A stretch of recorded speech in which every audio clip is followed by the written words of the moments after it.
Assalamualaikum warahmatullahi wabarakatuh. Assalamualaikum warahmatullahi wabarakatuh. Selamat siang Bapak Ibu guru. Apa semuanya sehat? Sehat sekali, alhamdulillah. Subhanallah, Allahu Akbar, alhamdulillah ya.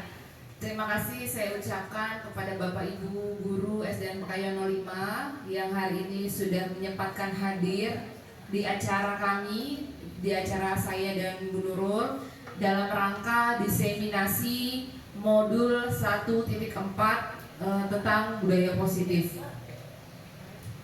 Di sini kami ingin memaparkan, ingin menyebarkan praktik baik mengenai budaya positif yang sudah kami pelajari di modul 1 selama kurang lebih 3 bulan ini kami bergelut di CGP Angkatan 10 yang insya Allah akan memberikan manfaat untuk Bapak Ibu Guru di SDN Pekayon 05. Mungkin gak usah tegang-tegang ya Bapak Ibu, kita berjalan dengan santai biar gak kaku, kita enjoy saja, yang ada makanannya silahkan dimakan. Kita berjalan santai biar apa yang kami sampaikan di depan ini bisa diserap dengan baik. Kita ikuti di depan ya Bapak Ibu.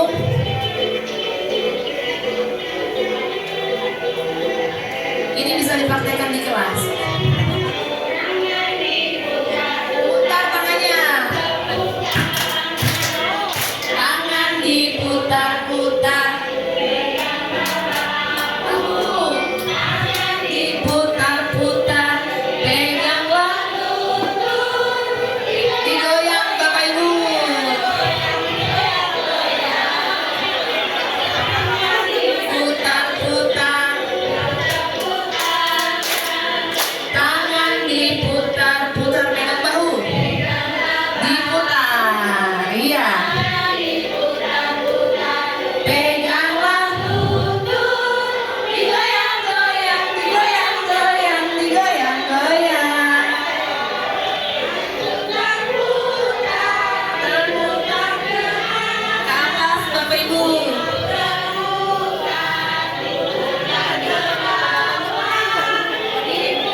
Digoyangkan badannya, dilemeskan badannya biar nggak kaku.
Untuk mendiseminasi kegiatan pembelajaran CGP Angkatan 10. Jadi kami hanya ingin berbagi, semoga Bapak Ibu dan teman-teman semuanya akan mendapatkan manfaat, termasuk saya dan Bu Eni. Baik, kita langsung saja. Pada tujuan pendidikan yang akan disampaikan di sini adalah menurut Kiai Jadiwantara Tujuan pendidikan adalah menuntun segala kodrat yang ada pada anak-anak agar mereka dapat mencapai keselamatan dan kebahagiaan yang setinggi-tingginya, baik sebagai manusia maupun sebagai anggota masyarakat. Oleh sebab itu, pendidik itu hanya menuntun tumbuh atau hidupnya kekuatan kodrat yang ada pada anak-anak agar dapat memperbaiki lakunya, bukan dasarnya. Hidup dan tumbuhnya kekuatan kodrat anak. Ya, lanjut. Materi kita yang selanjutnya adalah budaya positif. Apa itu budaya positif? Budaya positif di sekolah yaitu nilai dan kebiasaan di sekolah yang berpihak pada murid agar mereka dapat berkembang menjadi pribadi yang kritis, penuh hormat dan bertanggung jawab sesuai dengan profil pelajar Pancasila. Konsep utama budaya positif yang pertama adalah perubahan paradigma belajar. Yang kedua, disiplin positif. Yang ketiga, kebutuhan dasar manusia. Keempatnya, motivasi perilaku manusia. 5, restitusi atau posisi kontrol sebagai guru. 6, keyakinan kelas. 7, segitiga restitusi. Yang pertama yang akan dibahas adalah perubahan paradigma belajar. Jadi dalam membangun budaya positif, sekolah dapat menyediakan lingkungan yang positif, aman dan nyaman agar siswa mampu berpikir, bertindak dan mencipta dengan merdeka, mandiri dan bertanggung jawab. Disiplin sangat berkaitan dengan kontrol guru terhadap siswa. Jadi maksudnya di sini kita rubah mindset kita terkait dengan peraturan. Kalau peraturan itu konotasinya tuh dia mengandung hal yang kurang baik atau kurang positif, sedangkan di keyakinan kelas atau di paradigma belajar yang akan kita bahas ini adalah budaya positif. Jadi bahasa yang kita pakai ini semuanya menggunakan bahasa yang positif atau kata-kata yang positif. Kalau mungkin zaman dulu peraturan kelas itu ada jangan makan di dalam kelas, jangan berlari di dalam kelas, tapi berubah, tidak menggunakan kata jangan. Artinya makan pada saat jam istirahat, duduk memanis di dalam kantin atau di kantin, seperti itu ya untuk penggantinya saat ini. Terus untuk kata jangan berlari di dalam kelas, berjalan di kelas, seperti itu ya Bu ya. Jadi untuk perubahan paradigma belajar terkait budaya positif itu kalimat yang digunakan kalimat yang maknanya positif dan kalimat yang dipakai juga kalimat yang positif. Lanjut Bu Emi. Perubahan paradigma teori kontrol atau illusion kontrol yang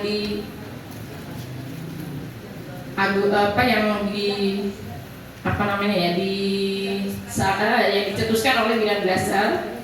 Ilusi guru mengontrol murid, ilusi bahwa semua penguatan positif, efektif dan bermanfaat, ilusi bahwa kritik dan membuat orang merasa bersalah dapat menguatkan karakter, ilusi bahwa orang dewasa memiliki hak untuk memaksa. Nah, ini adalah mindset atau perubahan paradigma belajar yang akan kita pelajari dan akan kita laksanakan di sekolah kita untuk perubahan paradigma tersebut.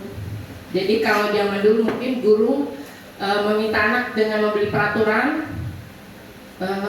kamu nggak boleh begini, jangan ini, jangan itu, ya. Itu ada posisi guru mengontrol anaknya. Kalau kamu mau begitu, tapi kamu harus begini dulu. Nah itu adalah posisi mengontrol murid. Sementara anak sebenarnya tidak seperti itu. Dia memiliki kepribadian, memiliki karakter yang tidak bisa dipaksa. Jadi kalau memang dia mau, ya berdasarkan inisiatif sendiri, berdasarkan kesadaran, tanggung jawab yang akan nantinya ditumbuh kembangkan melalui budaya positif yang nanti akan dilakukan. Lanjut Bu Emi. Yang kedua adalah disiplin positif. Apa makna disiplin? Disiplin positif disiplin sendiri berasal dari bahasa Latin, disiplina yang artinya belajar. Makna asal dari kata ini berkonotasi dengan disiplin diri dari murid-murid Socrates dan Plato. Disiplin diri membuat orang menggali potensinya menuju sebuah tujuan apa yang dia hargai. Namun dalam budaya kita, makna kata disiplin telah berubah menjadi sesuatu yang dilakukan seseorang pada orang lain untuk mendapatkan kepatuhan. Kecenderungan umum adalah menghubungkan kata disiplin dengan ketidaknyamanan, bukan dengan apa yang kita hargai atau pencapaian suatu tujuan mulia. Jadi sesuatu dilakukan bukan atas inisiatif atau kesadaran pribadi itu sendiri, tapi berhubungan dengan motivasi dari luar. Lanjut Bu. Selanjutnya disiplin positif itu apa ya? Untuk apa gitu ya? Disiplin adalah kemampuan memerintah diri sendiri dalam mengontrol dan menguasai diri untuk memilih tindakan yang mengacu pada nilai-nilai yang kita hargai dengan penuh tanggung jawab tanpa terperintah orang lain. Artinya anak tidak merasa diperintah, tapi kembali itu atas inisiatif sendiri, langsung anak itu termotivasi secara internal dan dalam diri. Lanjut, nilai-nilai yang kita hargai adalah nilai kebajikan atau sifat positif manusia yang merupakan tujuan mulia yang ingin dicapai setiap individu, yaitu nilai-nilai dalam profil pelajar Pancasila. Baik, kita lanjut dengan kebutuhan dasar manusia. Apa saja kebutuhan dasar manusia itu? Nah, di sini ada 4. Realitas kebutuhan setiap orang berbeda. Kita harus berusaha memahami pandangan orang lain tentang dunia. Setiap orang memiliki gambaran yang berbeda. Di sini kebutuhan dasar manusia itu ada yang pertama ada bertahan hidup, penguasaan, kasih sayang dan rasa diterima, kesenangan, kebebasan. Kalau dalam bahasa Indonesia itu survive, terus lagi love and accepted ya. Penguasaan itu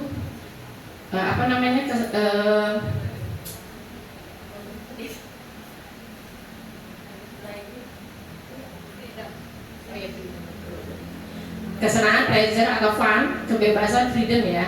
Lanjut lagi. Nah, ini ada kasus. Dari kasus ini kita nanti akan belajar bagaimana mengatasi atau menerapkan budaya positif itu di dalam kelas kita. Di sini kasusnya ada Ibu Ria, guru kelas 6 di SD Permai, sedang sibuk menghadapi ulas salah satu murid di kelas bernama Agus. Beberapa anak telah datang dan mengeluhkan Agus yang seringkali meminta bekal makan siang mereka dengan paksa. Jika Anda menghadapi situasi seperti Bu Ria, apa yang akan Anda lakukan? Menurut Anda, kira-kira apa alasan Agus melakukan hal itu? Ya, sekarang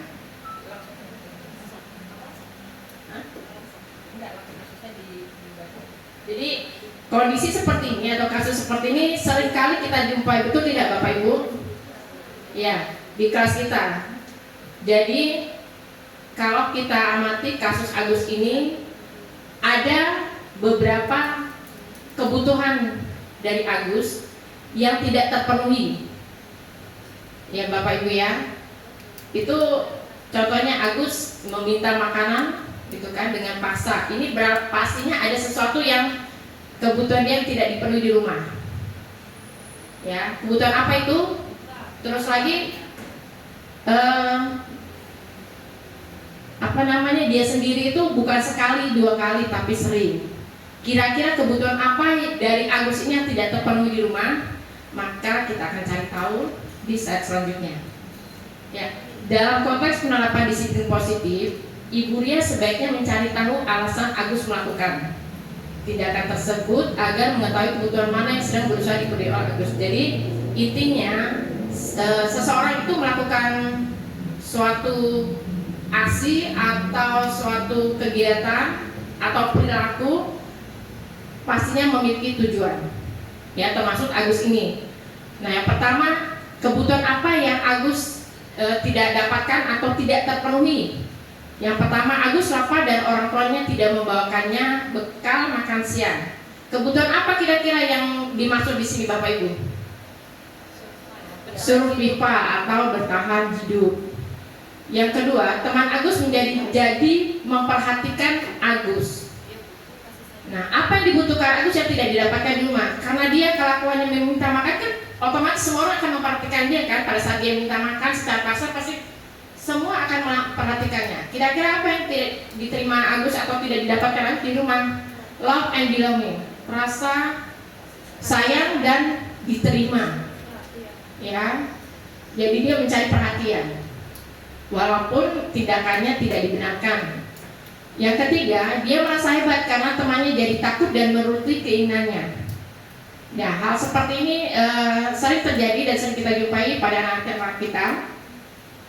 Kebutuhan Agus untuk diakui bahwa dia tuh hebat, gitu. Jadi dia menunjukkan semakin teman-temannya takut, maka dia semakin senang. Berarti saya berkuasa, gitu ya. Yang keempat, Agus merasa bosan dengan bekal yang dibawakan orang tuanya karena selalu bekal yang sama seperti itu saja, misalnya seperti itu ya, misalnya tempe atau ayam terus. Nah, ini kebutuhan apa yang tidak didapatkan Agus? Kira-kira apa Bapak Ibu? Kalau kita makan dengan menu yang sama setiap hari, kira-kira kita bosan tidak? Bosan. Terus kebutuhan apa yang tidak dipenuhi Agus di rumah? Kebebasan, karena dia tidak bisa bebas memilih menu yang dia mau. Orang tuanya hanya memberikan menu-menu itu saja setiap hari, sehingga timbul rasa kurang diberi kebebasan. Yang kelima, Agus hanya iseng dan dia menikmati ekspresi wajah temannya yang kesal.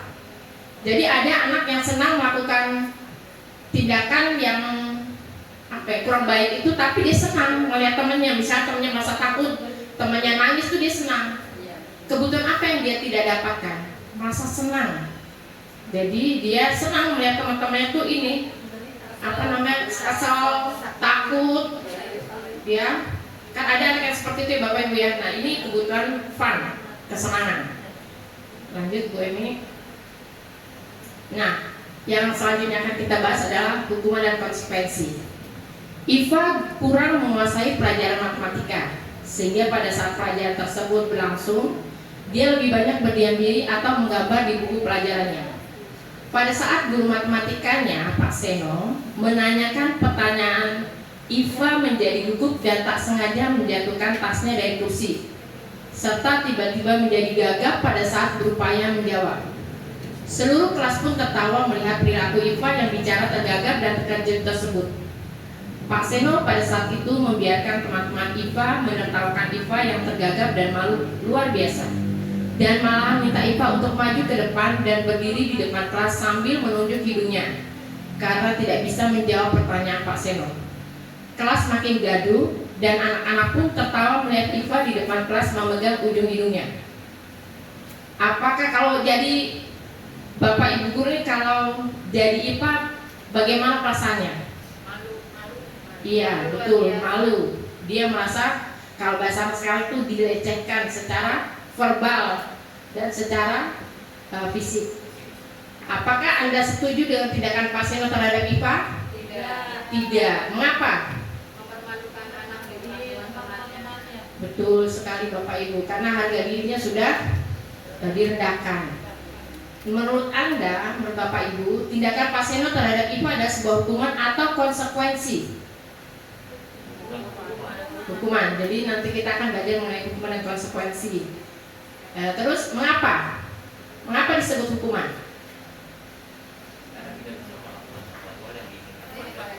Oh iya, lupa saya.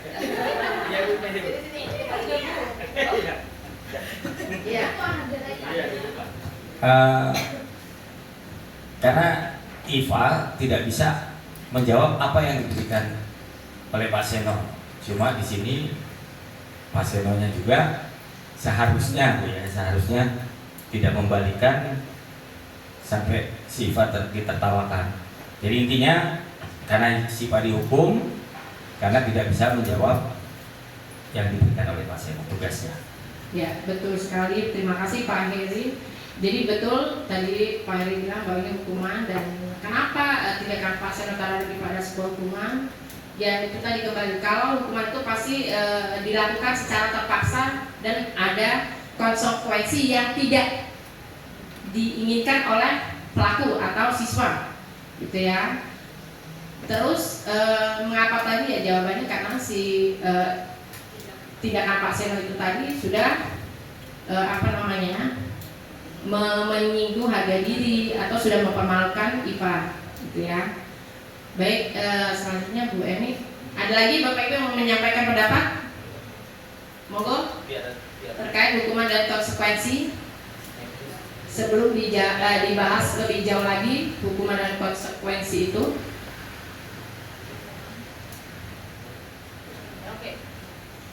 Bismillahirrahmanirrahim. Di sini mengenai hukuman dan konsekuensi. Yang diterima IPA itu bentuknya hukuman, Bu. Karena kalau konsekuensi itu mendidik. Ada hal yang dia dapat sebuah kebaikan, tapi ini hanya rasa malu. Malu yang dia dapat, yang dia tidak bisa berbuat banyak, hanya mungkin di dalam hati kesal.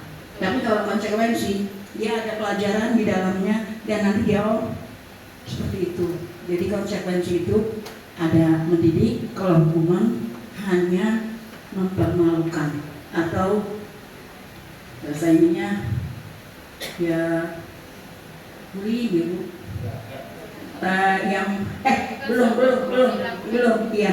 belum ya kalau hukuman itu tidak dapat apa-apa si anak yang berbuat salah tadi, Bu, cuma malu aja. Makasih, Bu. terima kasih Bu Maulana. Nah, kita akan selanjutnya membahas hukuman. Ya, dilanjutkan oleh Bu Eni. Baik, tadi sudah diberikan satu kasus tentang situasi di kelas di mana ada Pak Seno dan Iva. Nah, di sini akan kita bahas lebih lanjut apakah itu hukuman dan konsekuensi.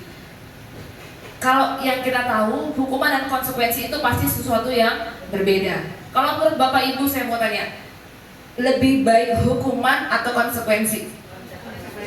Konsekuensi, betul. Sekarang akan kita bahas.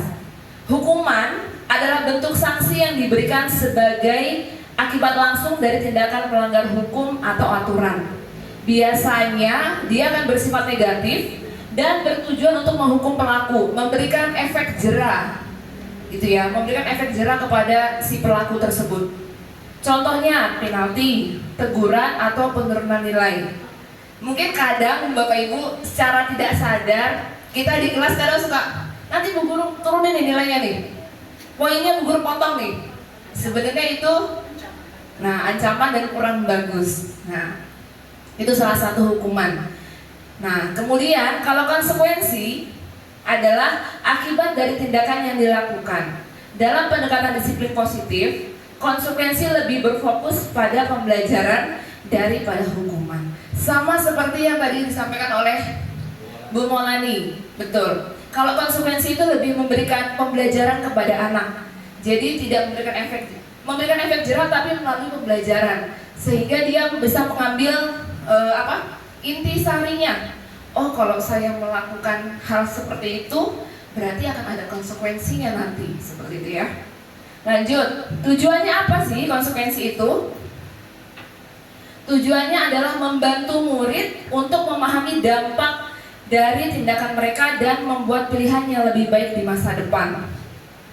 Dengan adanya konsekuensi, jadi anak lebih tahu, oh kalau saya melakukan bullying di kelas akan ada konsekuensinya. Seperti yang sudah kita lakukan, kita pasti sudah di awal pembelajaran membuat yang namanya kesepakatan kelas atau keyakinan kelas. Nah, itu salah satu bentuk dari budaya positif. Mungkin kalau Bapak Ibu sudah mengerjakan PMM, sudah ada tuh budaya positif di PMM. Tapi karena kita tidak pernah mendokumentasikan apa yang sudah kita lakukan di kelas, jadi PMM-nya suka ngadat, jadi nggak berlangsung gitu.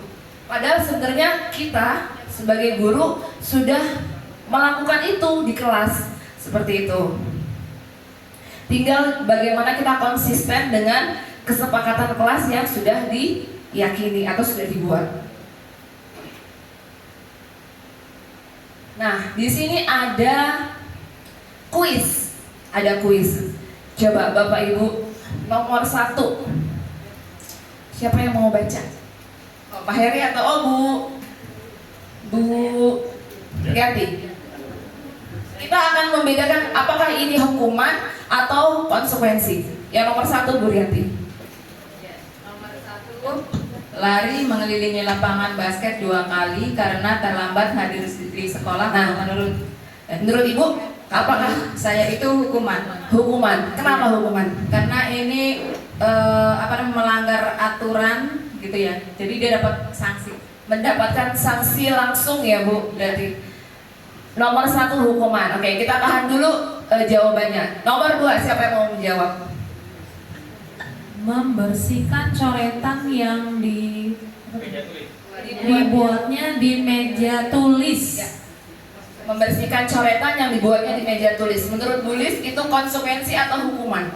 Itu konsekuensi. Kenapa? Karena dia yang mencoret-coret mejanya itu supaya bersih, dia juga yang harus membersihkan. Dan dia harus bertanggung jawab atas perbuatannya. Ya. Betul, berarti konsekuensi ya. Kita tahan dulu jawabannya. Sekarang yang nomor 3, silakan. Murid diminta untuk push up 15 kali karena tidak menggunakan masker ke sekolah. Push up. Itu hukuman. Hukuman atau konsekuensi, Bu Aru? Murid diminta untuk push up 15 kali hukuman. Hukuman. Kenapa hukuman? Karena disuruh push up karena nggak pakai masker. Ya melanggar aturan tapi berdampak langsung ke anaknya. Oh karena nggak pakai masker, aku disuruh push up. Jadi merasa Memberikan efek jerah. Oke, silakan selanjutnya kita skip dulu.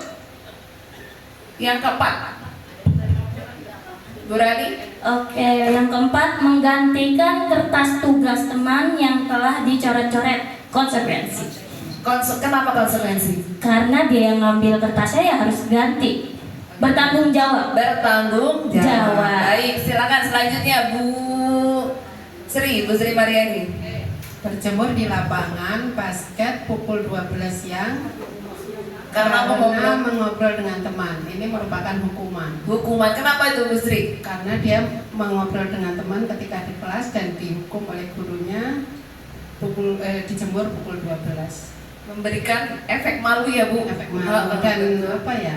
Anak itu menjadi kepanasan ya. Kepanasan, ya boleh. Oke, kita tahan dulu jawabannya. Selanjutnya Bu Nisa boleh?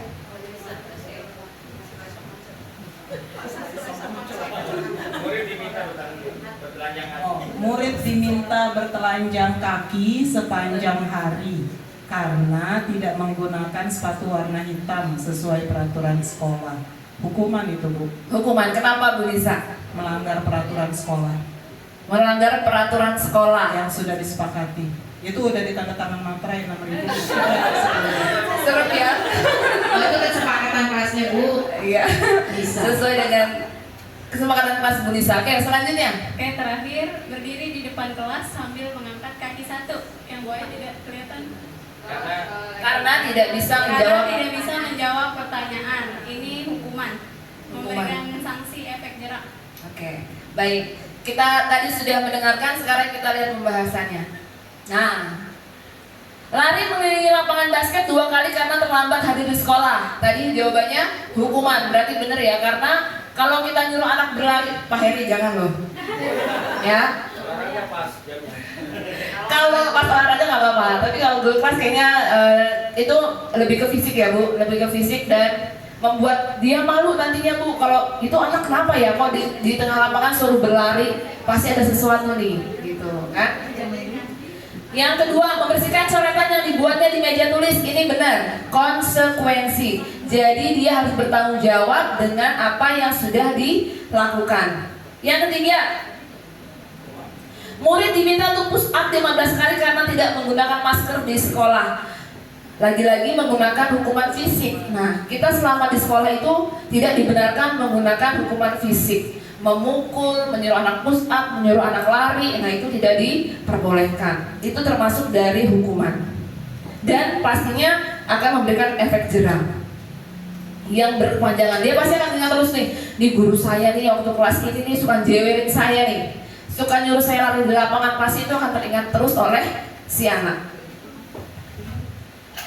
Menggantikan kertas tugas teman yang telah dicoret-coret, ini maksudnya ke tanggung jawab. Dia bertanggung jawab atas apa yang dilakukan, berarti itu adalah konsekuensi dan dia akan mengambil pembelajaran dari hal tersebut. Kemudian berjemur di lapangan basket pukul 12 siang karena mengobrol dengan teman, itu hukuman, betul Bapak Ibu. kasihan ya, udah capek-capek di tengah lapangan suruh hormat jam 12 siang. Kalau sekarang ada CRM bisa diaduin sama orang tua. Yang kena siapa? Guru. Murid diminta bertelanjang kaki sepanjang hari karena tidak menggunakan sepatu warna hitam sesuai peraturan sekolah. Nah, memang kita punya peraturan di sekolah, tapi caranya tidak dihukum dengan bertelanjang kaki. Kalau siswa tersebut sekarang nggak disuruh juga anak-anak buka sepatu sih Pak di kelas. Benar kan? Jadi itu tidak diperbolehkan karena termasuk dari tindak yang memberikan efek jerah berkepanjangan. Apalagi kalau dia udah dikenal di sekolahnya terus tiba-tiba kok kamu nggak boleh pakai sepatu sih? Kenapa? Pasti ada sesuatu dan pasti temannya bertanya-tanya dan membuat dia malu. Yang terakhir, berdiri di depan kelas sambil mengangkat kaki satu karena tidak bisa menjawab pertanyaan. Ini zaman jadul. Zaman saya sekolah dulu kalau nggak bisa angkat kaki satu. Kalau sekarang nggak bisa, nggak boleh. Karena tadi kembali lagi CRM, terus ini termasuk hal yang apa ya, negatif yang memberikan efek jerah. Jadi anaknya malu, kamu kan tadi di depan kelas ngangkat kaki satu berarti kamu dapat hukuman dari guru gitu. Jadi mereka jadi malu. Lanjut. Teori motivasi perilaku manusia ada 3, yaitu motivasi eksternal, motivasi internal, eksternal dan internal. Yang pertama, untuk menghindari ketidaknyamanan hukuman apa yang akan terjadi apabila saya tidak melakukannya. Jadi dari luar, nanti kalau saya nggak nurut sama bu guru, saya dapat hukuman ini, merasa tidak nyaman. Kalau saya datang ke sekolah tidak memakai baju lengkap hari Senin, pasti saya disuruh nyatet sama Bu Nurul di depan. Ya, membuat itu adalah motivasi dari eksternal, bukan dari dalam diri tapi dari lingkungan sekolah. Yang kedua, untuk mendapatkan imbalan dari orang lain, institusi. Apa yang akan saya dapatkan apabila saya melakukannya? Ini di kelas saya ada. Bu guru minta tolong ya nak, tolong ini kasih ke bu ini, kasih tugasnya ke bu Ami misalnya. Yaudah bu, ntar saya dapat upahnya apa? Jangan disebut merek. Nah itu masih ada bu sampai sekarang. Itu adalah motivasi dia ingin membantu gurunya, tapi ada motivasi dari luar eksternal karena gurunya bisa memberikan upah. Nah itu adalah teori motivasi perilaku manusia dari eksternal. Jadi kalau dia makin dapat pujian itu juga sama aja. Jadi misalnya, anak bu guru ganteng, pinter, mau disuruh-suruh sama bu guru. Nah itu adalah motivasi dari eksternal, bukan dari dalam dirinya. Yang ketiga, untuk menghargai diri sendiri, saya akan menjadi orang yang seperti apa bila saya melakukannya. Ini motivasi dari diri sendiri. Jadi kesadaran dalam diri si anak. Misalnya, saya hari Senin harus menggunakan baju merah putih lengkap dari atas sampai ke bawah, biar saya terlihat rapi, biar saya enak dilihat dan lain sebagainya. Itu adalah dalam diri mereka sendiri, bukan dari lingkungan. Gitu. Lanjut bu. Nah, yang kelima adalah restitusi posisi kontrol guru. Posisi kontrol guru itu ada 5. Yang pertama, tahapan pertama adalah seorang penghukum. Yaitu seorang penghukum itu bisa menggunakan hukuman fisik maupun verbal. Yang tadi, ayo kamu lari keliling lapangan, itu menghukum. Jadi udah nyuruh dulu, dihukum dulu. Kalau dia nggak ngerjain PR, ayo kerjain di luar. Nah, kadang saya juga masih seperti itu Bapak Ibu. Itu kira-kira bagus apa tidak? Bagus apa tidak sebenarnya? Masih bisa dikatakan bagus. Nah, kenapa Pak Heri? Karena gini,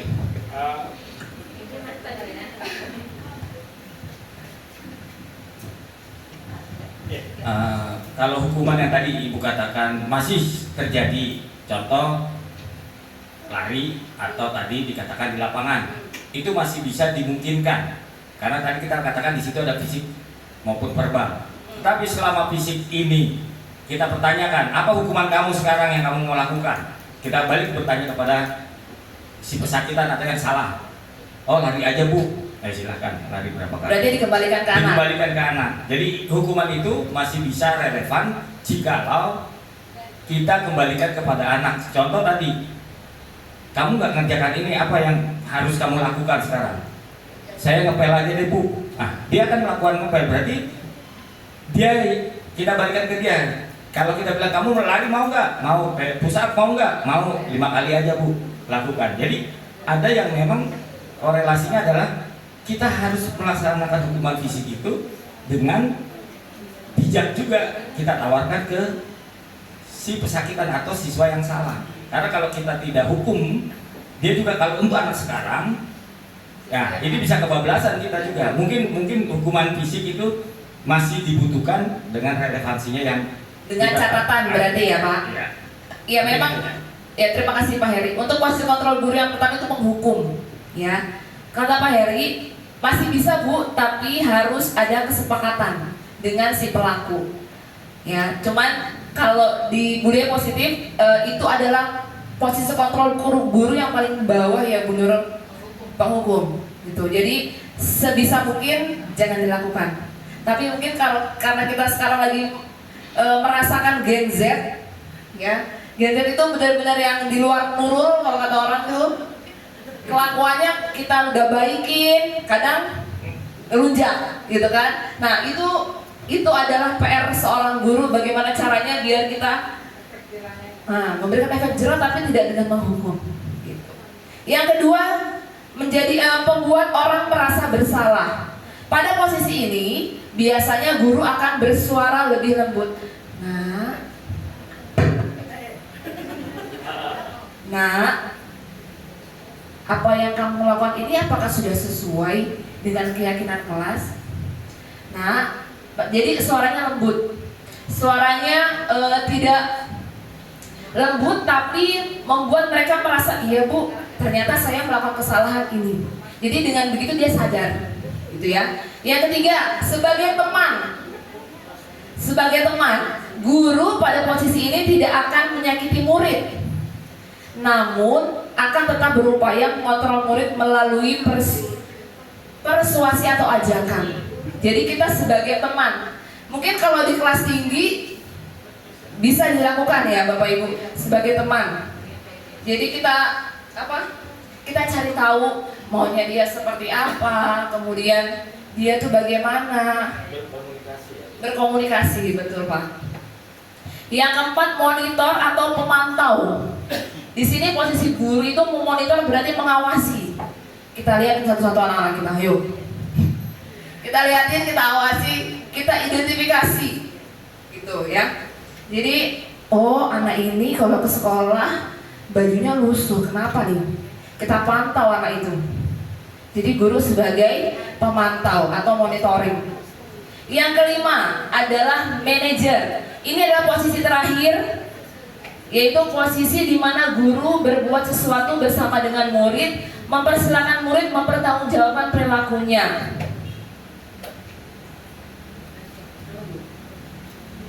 Mendukung murid agar dapat menemukan solusi atau permasalahannya sendiri. Nah, ini adalah posisi kontrol yang diharapkan ya Bapak Ibu, diharapkan dapat diterapkan di sekolah. Kita sebagai seorang manajer, jadi kita tidak menghukum, kita mengajak anak untuk bertanggung jawab atas apa yang sudah dilakukan, seperti itu. Nah, ini posisi kontrol guru, pernyataan-pernyataannya. Kalau membuat rasa bersalah, saya kecewa sekali dengan kamu. Jadi seakan-akan kita membuat, wah Bu Guru kecewa nih sama saya. Jadi ngerasa si anak itu berasa bersalah. Bu Guru kecewa sama kamu. Yang kedua, penghukum. Kamu tidak pernah benar melakukannya. Jadi menjudge. Ya, menjudge anak. Kamu nggak pernah benar nih ngelakuin ini. Kayak gini aja salah. Kadang kita sering kayak gitu ya Bapak Ibu. Padahal itu sebenarnya tidak diperbolehkan. Seharusnya jangan, sebaiknya jangan. Yang ketiga sebagai teman, ayolah lakukan demi ibu. Besok bu guru mau presentasi, besok bu guru mau disupervisi sama kepala sekolah, ayolah bantuin bu guru ya, bisa ya. Nah itu sebagai teman, jadi kita friends gitu sama anak-anak. Biasanya sama anak-anak kelas tinggi kayak gitu, jadi bisa diajak kompromi. Kemudian yang keempat sebagai pemantau. Apakah kamu mau mendapatkan stiker bintang hari ini? Jadi dikasih reward. Kemudian manajer, bagaimana kamu bisa menyelesaikan masalah ini? Jadi ditanyakan kembali ke anak solusi, sama seperti yang tadi Pak Heri bilang. Kira-kira masalah gimana cara menyelesaikannya? Gitu, kembalikan lagi. Kemudian yang terakhir adalah penghukum. Kamu tuh selalu paling yang terakhir. Kamu tuh terlalu paling terakhir kalau ngerjain soal, lambat. Kayak gitu. Bisa nggak? Biasanya pernah nggak kita dengar yang seperti itu? Pernah kan? Oke, itu jangan ya Bapak Ibu. Kemudian yang keenam, budaya positif yang keenam adalah keyakinan kelas. Apa sih keyakinan kelas itu? Keyakinan kelas adalah nilai-nilai kebajikan atau prinsip-prinsip universal yang disepakati bersama secara universal, lepas dari perbedaan agama, suku, negara, dan bahasa. Jadi keyakinan kelas itu nilai-nilai kebaikan yang kita sepakati. Kalau di sekolah berarti antara guru dengan murid. Biasanya kita lakukan di awal pembelajaran. Nah ini salah satu contoh keyakinan kelas. Jadi kita bisa pertama kita melakukan sosialisasi ke anak-anak. Nah kita kasih arahan, kita harus punya keyakinan kelas agar bisa mencapai tujuan pembelajaran. Nah di situ kita bisa menanyakan ke anak-anak, kira-kira kamu mau belajar yang seperti apa? Bagaimana? Biar anak-anak menuliskan di dalam, kalau ini dituliskan di dalam di sticky note namanya. Di sini ada yang bilang saya mau kelas yang tertib, saya mau kelas yang jujur, saya mau melaksanakan tugas piket. Nah, itu adalah salah satu contoh dari keyakinan kelas. Menurut dosen, suatu keyakinan akan lebih memotivasi seseorang dari dalam intrinsik. Seseorang akan lebih bersemangat untuk menjalankan keyakinannya daripada hanya sekedar mengikuti peraturan. Jadi harus dari dalam diri si anak itu sendiri. Makanya diadakan dengan adanya sticky note seperti ini, kita kasih ke anak, kita tuh suruh nulis, kamu mau yang bagaimana di kelas? Kamu mau seperti apa di kelas? Seperti itu. Jadi biar mereka bisa menjalankan keyakinan kelas dengan baik. Nah, peraturan, selalu kembalikan buku ke tempatnya. Nah ini adalah keyakinan kelas atau nilai dari tanggung jawab. Dilarang mengganggu orang lain. Berarti nilainya apa? Menghormati orang lain. Kemudian hadir di sekolah 15 menit sebelum pembelajaran dimulai. Berarti ini adalah nilai kebajikannya, menghormati orang lain dan komitmen. Dilarang melakukan kekerasan. Ini nilai kebajikannya adalah keselamatan dan menghormati orang lain. Dilarang menggunakan narkoba. Narkoba itu berarti apa? Terkait dengan kesehatan. Bergantian atau menunggu giliran berarti sama dengan menghormati orang lain. Gunakan masker. Masker itu berarti kesehatan. Jangan berlari di kelas atau koridor.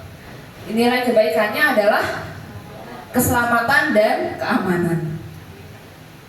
Nah, ini adalah salah satu contoh dokumentasi pembuatan keyakinan kelas. Ini kita melakukan sosialisasi. Apa sih keyakinan kelas itu? Tujuannya apa? Nah, kita kasih tahu ke anak-anak. Kemudian anak-anak disuruh menulis. Yang tadi saya sampaikan, anak-anak menuliskan di sticky note. Kalau nggak ada sticky note juga nggak apa-apa, Bapak Ibu bisa menggunakan kertas yang di kertas HVS disobek atau digunting juga boleh. Kemudian keyakinan kelasnya ditempel.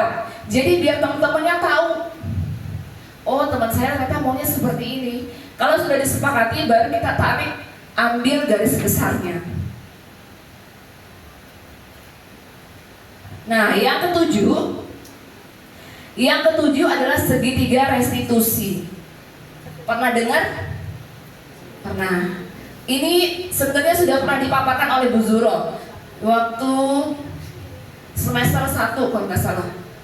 Nah, segitiga restitusi ini adalah proses menciptakan kondisi bagi murid untuk memperbaiki kesalahan mereka, sehingga mereka bisa kembali pada kelompok mereka dengan karakter yang lebih kuat. Melalui restitusi, guru dapat 1. Membantu murid menjadi lebih baik, lebih memiliki tujuan, disiplin positif, serta memulihkan dirinya setelah berbuat salah. Yang kedua, membantu murid untuk jujur pada diri sendiri dan mengevaluasi dampak dari kesalahan yang dilakukan. Yang ketiga, memberikan penawaran bukan paksaan. Jadi Bapak Ibu,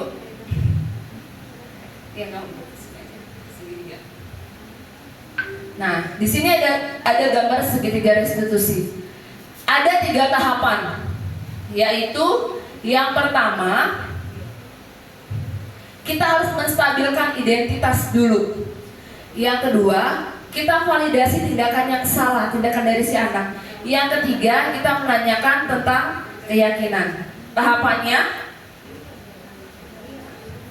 tahapan segitiga restitusi yang pertama, menstabilkan identitas.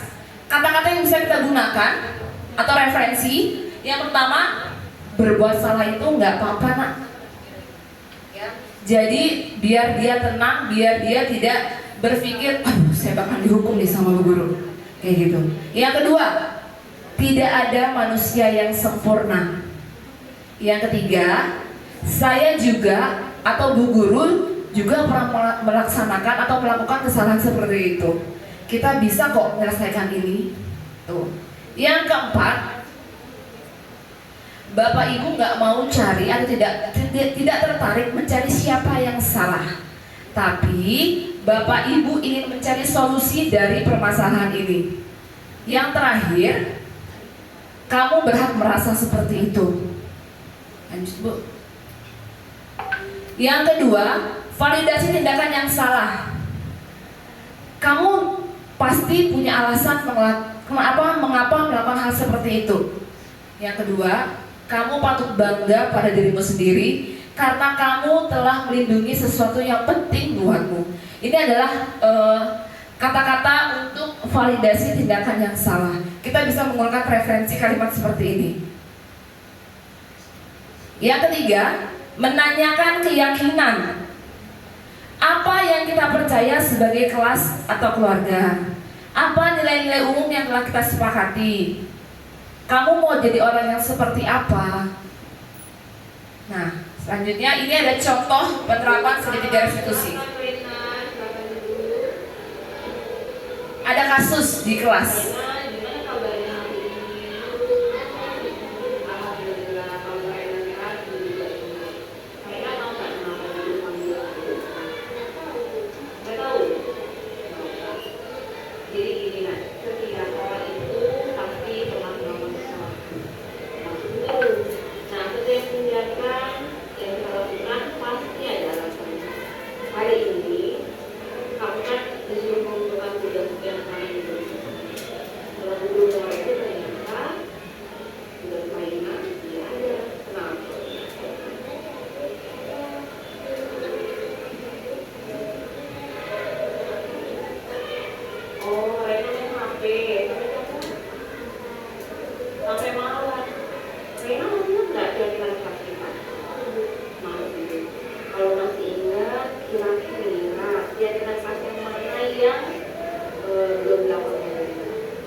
Terus Raina punya solusi nggak dengan kemasan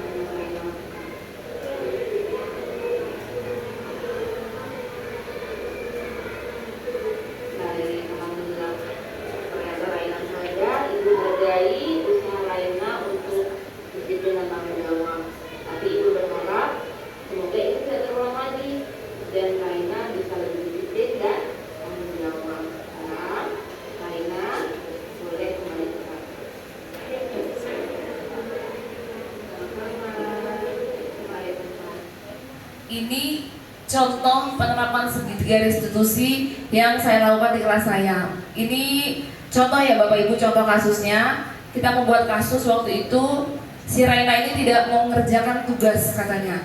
Jadi di sini saya panggil, ceritanya saya panggil, kemudian saya menerapkan segitiga restitusi dengan 3 tindakan tadi, yaitu 1, menstabilkan keadaan dulu, ya. Kemudian saya memvalidasi kenapa, kok bisa. Nah, jadi dia yang menjelaskan. Kemudian yang terakhir meyakinkan keyakinan kelas. Kira-kira keyakinan kelas apa yang dilanggar sama Raina? Dia yang menjawab sendiri. Nah, setelah itu baru tanyakan solusi. Kira-kira solusinya apa nih kalau sudah terjadi seperti ini? Dia yang memberikan solusi itu sendiri. Jadi biar mereka yang memecahkan masalah itu sendiri, ya. Kemudian ini ada contoh kedua, yaitu yang dilakukan oleh Bu Nurul.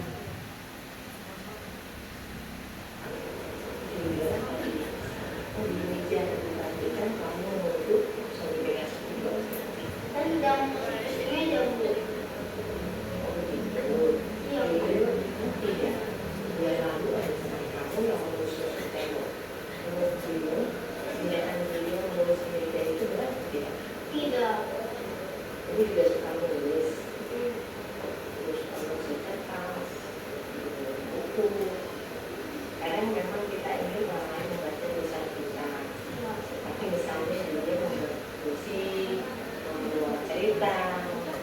Nah, apa yang dilakukan itu pasti punya alasan kan? Alasannya saya ingin orang membaca tulisan saya gitu. Menurut dia bertulis di meja itu melanggar keyakinan kelas ya? Apa yang dilanggar dari keyakinan kelas? Menjaga kebersihan dan rapi kelas. Berarti dia sudah tahu ya kalau menulis meja itu melanggar keyakinan kelas. Keyakinan kelas yang apa tadi? Menjaga kebersihan dan rapi kelas. Lantas berusaha beliau untuk memperbaiki kesalahan itu bagaimana? Saya aku membacakannya yang sudah saya tadi, tapi tidak tahu bagaimana caranya menunjukkan pesan saya. Jadi beliau bisa mendapatkan diri untuk dibantu cara membersihkan meja yang beliau tulis. Tapi kira-kira kapan beliau mau membersihkan? Kapan belajar? Bagus. Jadi beliau sudah mengetahui kedepannya apa yang akan beliau perbaiki dari kesalahan ini supaya dulu tidak mengulang lagi kesalahan yang sama. Saya akan melakukan kelas tentang kebersihan dan rapi kelas dulu. Bagus sekali, itu semua mendengar. Semoga kedepannya nanti beliau menjadi anak yang patuh dan dapat melaksanakan kegiatan kelas dengan baik. Semangat Bu Julia ya. Terima kasih. Sekarang beliau bisa kembali ke kelas ya. Baik, untuk kasus yang kedua ini Julio ini kasusnya mencoret-coret meja. Jadi dia suka menulis-nulis di meja, yang akhirnya pada saat kejadian dilihat bu gurunya, dilihat saya dan kita panggil. Nah, sama seperti tadi segitiga restitusi.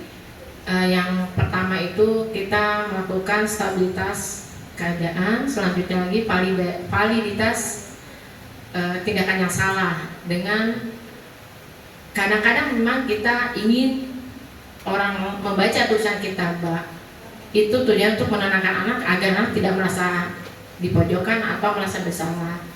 Yang selanjutnya lagi kita tanyakan keyakinan kelas yang ngantri saat jajan atau mengembalikan buku yang sudah dibaca, itu adalah budaya positif. Nah, terkait dengan tata tertib, apakah itu termasuk dalam apa tadi Bu Den? Dalam budaya positif? Ya, sebenarnya tata tertib itu kan maksudnya mengikat ya.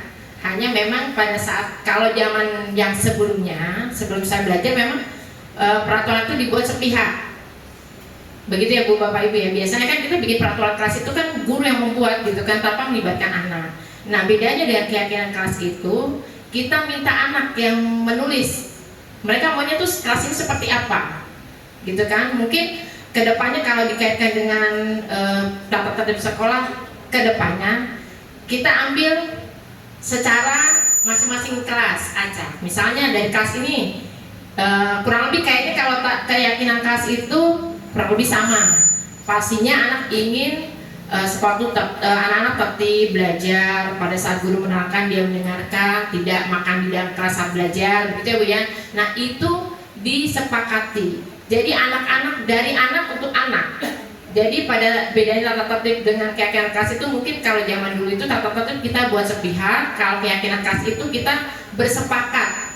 Jadi poin-poin yang anak-anak inginkan di kelas itu tuh mereka yang membuat semuanya. Bu, saya mau kelasnya itu nggak berisik kalau lagi belajar, karena kalau lagi belajar berisik saya nggak bisa ngerti Bu, gitu misalnya. Oke, berarti tertib. Terus itu Bu, saya maunya jujur, nggak boleh ada yang nyontek, misalnya seperti itu. Ya udah berarti jujur keyakinannya. Terus lagi boleh nggak Bu kalau di kelas ada teman yang ngomong nggak baik? Nggak boleh. Misalnya temannya ada yang saya nggak mau Bu, ada teman yang ngomong tidak baik, berarti berkata baik, seperti itu Bu. Jadi semua awalnya memang guru yang mengarahkan. Guru mengarahkan, membimbing anak untuk membuat kesepakatan kelas. Artinya sebelumnya tuh sudah ada pengkondisian. Jadi guru menarasikan awalnya tuh anak-anak sekarang ada tahun ajaran baru, kalian sekarang kelas segini misalnya ya. Terus menurut kalian supaya kelas kita ini nyaman, kalian belajar tenang gitu kan, terus juga teman-teman kalian juga belajar tenang, terus kalian paham saat guru menerangkan tuh seperti apa kelas yang kamu inginkan, misalnya seperti itu Bu. Kita bimbing kan anak-anak tuh. Nah setelah mereka coba gambarkan kelas yang kamu inginkan itu seperti apa. Oh Bu, saya maunya ini. Nah udah, anak-anak masing-masing membuat, dicatat. Nah dari catatan hasil anak-anak semua sudah kumpulkan itu, kita yang merangkum, kita garis misalnya tuh, misalnya anak-anak banyak, beberapa minta jujur, berarti jujur. Minta berbahasa yang sopan dan satu misalnya, kita buat berbahasa dengan kalimat yang sopan dan santun, bisa seperti itu Bu. Jadi bedanya tata tertib yang dulu sebelum saya ikut CGP mungkin saya buat sepihak gitu kan, seperti aturan-aturan yang sudah dibuat di sekolah ini kan memang dibuatnya sepihak oleh guru atau oleh kepala sekolah misalnya ya. Nah untuk kedepannya ya itu tadi kembali ke keyakinan kelas masing-masing kelas. Nah untuk yang pertanyaan kedua yang tadi apa Bu? Bagaimana cara menumbuhkan motivasi internal dari siswa? Nah, kalau menumbuhkan motivasi internal itu bisa dengan cara tadi Bu, kita berdialog. Kita berdialog mengajak anak itu berdiskusi untuk menanamkan budaya positif di kelas. Karena kalau kita berdasarkan filosofi Ki Hajar Dewantara itu atau dari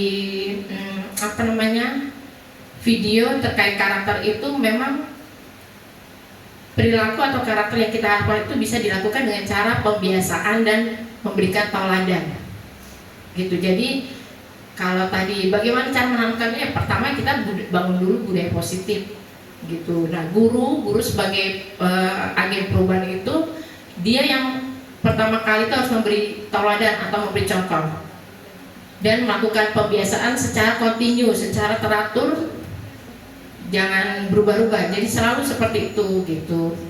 Kalau yang saya pelajari dari Ki Hajar Dewantara seperti itu, dan juga teori gunung es ya seperti itu. Jadi karakter kita bentuk itu melalui pembiasaan dan ketauladanan begitu. Mungkin Bu Emi mau menambahkan? Ya. Jadi pembiasaan dan ketauladanan secara terus-menerus begitu. Ya, sama-sama. Ada lagi Bapak Ibu? Skip. Terakhir Bu katanya. Ya, oke, siapa? Terakhir Bu Zurun. Terima kasih Bu Nurul dan Bu Emi. Pertanyaan saya singkat saja mengenai posisi kontrol guru, karena kita semua kan guru. Tadi dikatakan bahwa punishment atau hukuman itu merupakan posisi kontrol terbawah dan saat ini sudah tidak relevan lagi. Yang saya ingin tanyakan, dari beberapa posisi kontrol yang sudah dikemukakan oleh pemakalah, posisi kontrol yang mana yang lebih tepat untuk saat ini? Apakah kita bisa menggunakan posisi kontrol kita sebagai guru sesuai situasi dan kondisi. Jadi artinya tidak ada posisi kontrol terendah atau tertinggi. Jadi tergantung situasi dan kondisi saja kita bisa memakai posisi kontrol yang mana saja. Atau menurut pemakalah posisi kontrol guru itu yang nomor 5. Bagaimana kalau misalnya kita sudah melaksanakan posisi kontrol nomor 5 tapi tidak ada perubahan pada peserta didik kita? Apakah kita bisa memakai posisi kontrol di nomor 1 atau bagaimana? Terima kasih penjelasannya. Baik, saya coba jawab Bu Nisa. Jadi kalau yang sepanjang kita saya dan Bu Emi pelajari, memang posisi kontrol dari segi posisi kontrol sebagai guru itu ada 5. Nah, yang paling terendah itu memang penghukum, gitu. Dan memang kita sebagai guru untuk saat ini itu diarahkannya untuk manajer. Posisi kontrol kita itu memang di manajer. Itu yang paling tepat dan paling baik menurut teori ya Bu ya, bukan saya bilang. Gitu kan, menurut teori, gitu ya.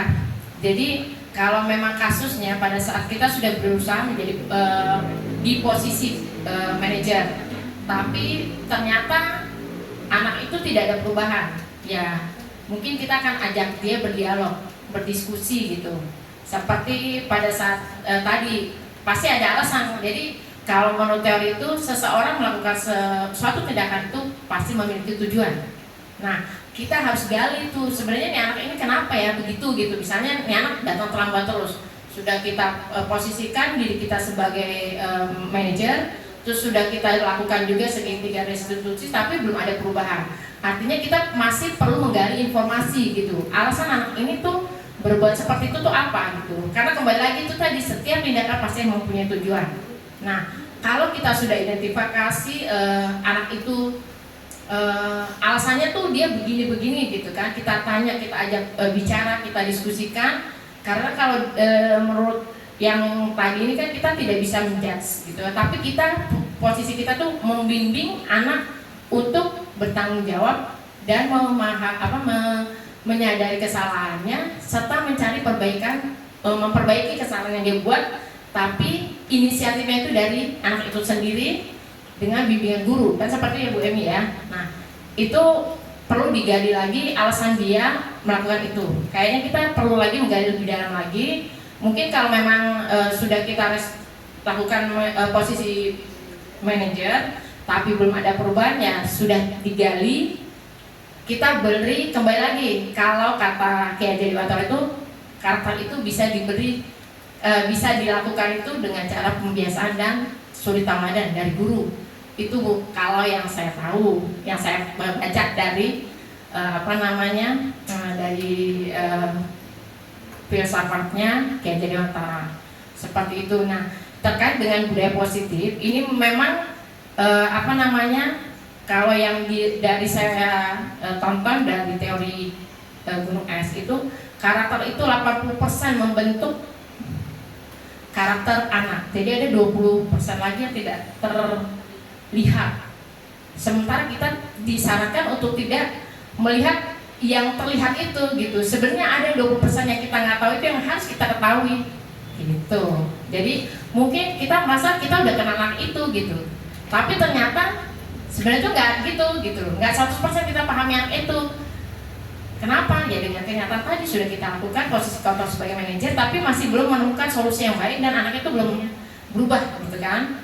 Artinya kita perlu mencari tahu lebih dalam lagi alasan anak ini begitu seperti apa, gitu kan? Nah, kalau memang sudah kita cari tahu, kita diskusi dengan anaknya, tapi masih belum ada, kita bawa dia dengan cara memberikan teladan dan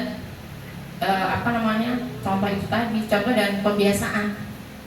Saya rasa saya baru bisa menjawab seperti itu, gitu. Karena ini sesuatu yang baru dan saya sendiri belum mencoba. Makanya kita dianjurkan untuk mendefinisikan dulu untuk mengawali perubahan di sekolah kita. Seperti itu. Bu Emi ada yang mau ditambahkan? Iya Bu. Terkait tadi kata Bu Lisa, kalau manajer sudah dilakukan, bisa nggak, tapi tidak ada dampak ya, tidak ada efeknya, bisa nggak pakai posisi kontrol lain? Nah, kalau kembali seperti itu menurut saya bisa Bu, tapi sesuai dengan kesepakatan. Tidak menyakiti, tidak memberikan hukuman, tidak menghardik, tidak membuat si anak ini menjadi jera yang berkepanjangan seperti itu. Jadi gini, di kelas saya itu kan ada anak yang selalu ada siswa yang selalu membuat onar gitu, maksudnya dia selalu membuat keributan, berisik, ngobrol terus. Kita udah gali. Memang saya tahu tujuan dia hanya mencari kesenangan. Karena di rumah itu kita udah kunjungan ke rumah juga, sudah menyelidiki gitu ya. Dia anak bungsu, laki-laki, kemudian di rumah itu sepi, hanya ada ibu sama dia, kakak-kakaknya sibuk semua. Jadi kayaknya sih memang tujuan dia tuh untuk senang-senang aja gitu, karena kurangnya perhatian, love and belonging, ya. Itu satu tujuannya, kita sudah gali. Kemudian kita sudah melakukan restitusi juga kan, kita gali. Kemudian kita sebagai guru tentu semua guru di sini pasti kan memberi suri tauladan yang baik ya, karena SD itu etika, karakter yang kita butuhkan terutama sebagai fondasi dasar dia kemudian hari. Kita sudah melakukan keyakinan kelas, sudah diingatkan, dan dia sudah menyatakan restitusinya apa bila melanggar, dan dia lakukan itu. Tapi terus aja besokannya ya berisik lagi gitu. Karena tujuan dia memang senang gitu kalau untuk membuat keributan di kelas gitu. Selalu dia sumbernya. Jadi teman-temannya itu mudah terpengaruh dan berisik aja. Berarti itu ya mungkin kalau tadi yang Bu Emi sampaikan itu tergantung kesepakatan yang sudah dibuat. Untuk anak yang tadi pastinya berbeda dengan yang lainnya ya. Kalau misalnya nih anak luar biasa seperti yang tadi Bu Juno sampaikan, berarti kita buat kesepakatan antara kita dengan anak itu gitu. Jadi saya rasa kalau ini pendapat saya. Jadi kalau seandainya kita sudah bersepakat untuk keyakinan kelas yang kita buat antara dia dengan kita, artinya kan itu kesepakatan yang sudah kita buat dan dia harus mematuhi. Nah seandainya ada dia pelanggaran di situ, artinya kan ada konsekuensi. Nah konsekuensi itu kan bagian dari membangun budaya positif tadi kan. Jadi sepanjang itu tidak keluar dari koridor kesepakatan yang sudah dibuat, saya rasa itu sudah sepakat kan, artinya anak itu sudah mempunyai keyakinan kelas, sudah membuat dengan tanpa paksaan gitu ya, dengan gurunya. Nah mungkin sesuai dengan kesepakatan yang dibuat itu tadi Bu gitu. Karena kalau dalam teori kan kalau di posisi manajer itu kan nanti anak tuh hasilnya itu kan dia akan menguatkan watak atau karakter positifnya gitu kan, kalau ini dari teorinya ya. Terus lagi anak itu bisa mengevaluasi kesalahannya dia sendiri, mengevaluasi diri gitu kan. Bagaimana menjadi diri yang lebih baik lagi di lingkungan yang positif, seperti itu kalau berdasarkan teori.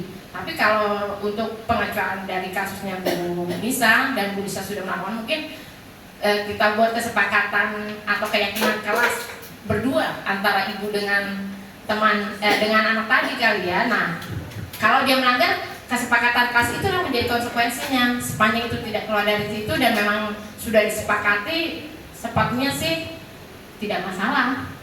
Ya. Buat dua kesepakatan ya Bu, yang satu kesepakatan keyakinan kelas, yang satu pribadi gitu. Iya, karena kalau pribadi itu artinya dia dengan ibu dulu gitu kan. Karena nanti dengan teman-temannya kan dia sudah punya nih. Terus sementara dengan teman-temannya dilanggar terus gitu kan. Bagaimana caranya kalau ini memberi dampak jera, tapi kan kita nggak boleh mempanis tadi kan, dari penghukum nggak boleh. Ini ya mungkin ada, kalau ini pendapat saya gitu ya. Mungkin ibu buat kesepakatan kelas yang lebih pribadi dengan dia, tapi ibu juga sampaikan ke anak-anak gitu. Jadi anak-anak juga tahu kesepakatan yang ibu buat dengan anak itu. Jadi anak-anaknya atau lingkungannya pasti juga bisa mengontrol gitu. Kalau dia sudah melakukan pelanggaran kan artinya bisa temannya berkomentar kan. Tapi kan dia nggak bisa berbuat apa karena kesepakatan itu dan ibu. Paling teman-teman, Bu, si ini sudah melanggar keyakinan kelas ibu dengan Rio misalnya. Kan ibu membuat keyakinan kelas kan begini, ternyata dia melanggar gitu kan. Nah ibu dari situ ibu dapat informasi. Nah ibu tinggal buat lagi restitusi. Kalau saya seperti itu. Mungkin ada pendapat lain dari bapak ibu yang lebih oke gitu. Bu Emi.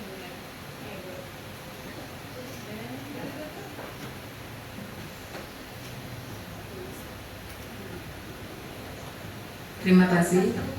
Dari kelima posisi kontrol guru itu, dari mulai penghukum sampai dengan manajer, kalau menurut saya pribadi ini ya,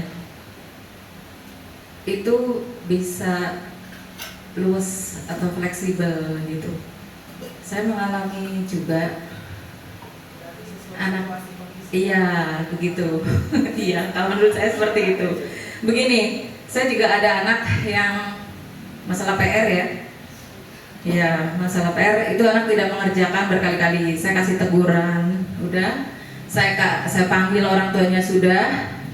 Kemudian dapat teguran dari orang tuanya, dia mengerjakan. Susah, kambuh lagi. Akhirnya saya kasih hukuman mengerjakan di depan kelas. Gitu, Bu. Untuk membuat dia jera memang ya, mungkin saya salah karena saya tipe penghukum kalau seperti itu kan, kalau sesuai dengan paparan yang disampaikan oleh Bu Nurul dan Bu Emi. Tapi saya sudah melakukan itu yang berlaku sebagai teman, saya ajak ngobrol, kemudian sebagai manajer gitu ya. Dan karena berkali-kali, jadi saya memposisikan sebagai yang nomor 1 gitu. Begitu. Setiap yang kita lakukan pasti punya tujuan kan, nah itu sebenarnya kita itu. Ini hanya tambahan untuk kita langsung bisa di close.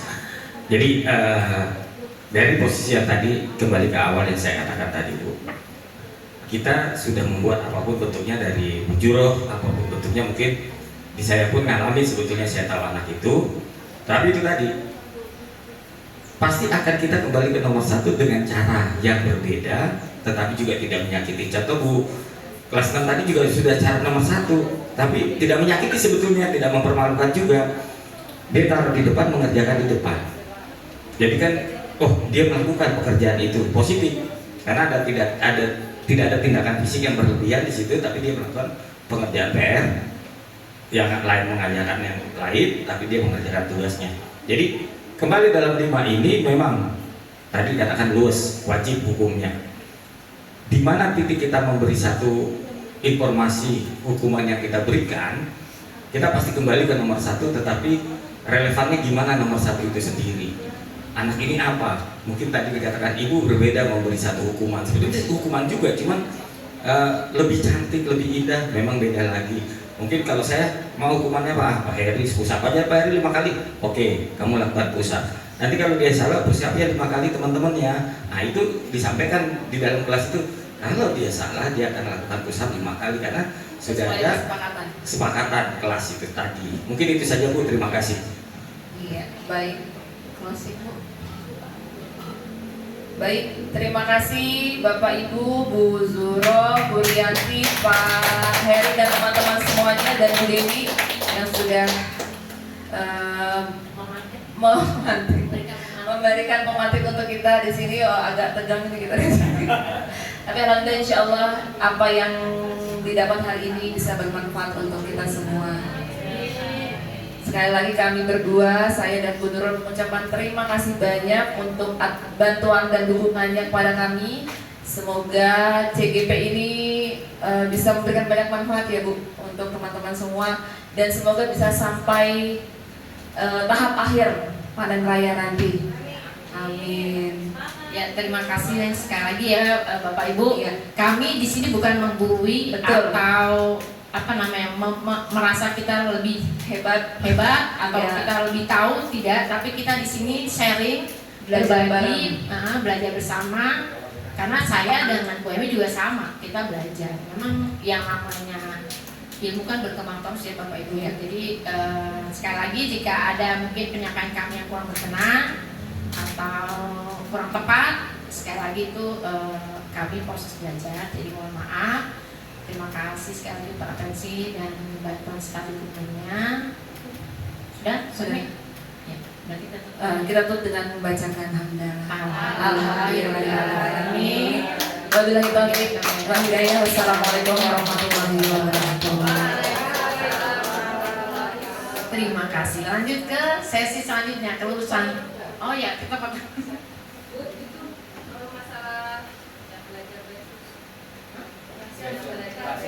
biasa. Mbak, siapa dulu ya semuanya? Mbak itu Wow.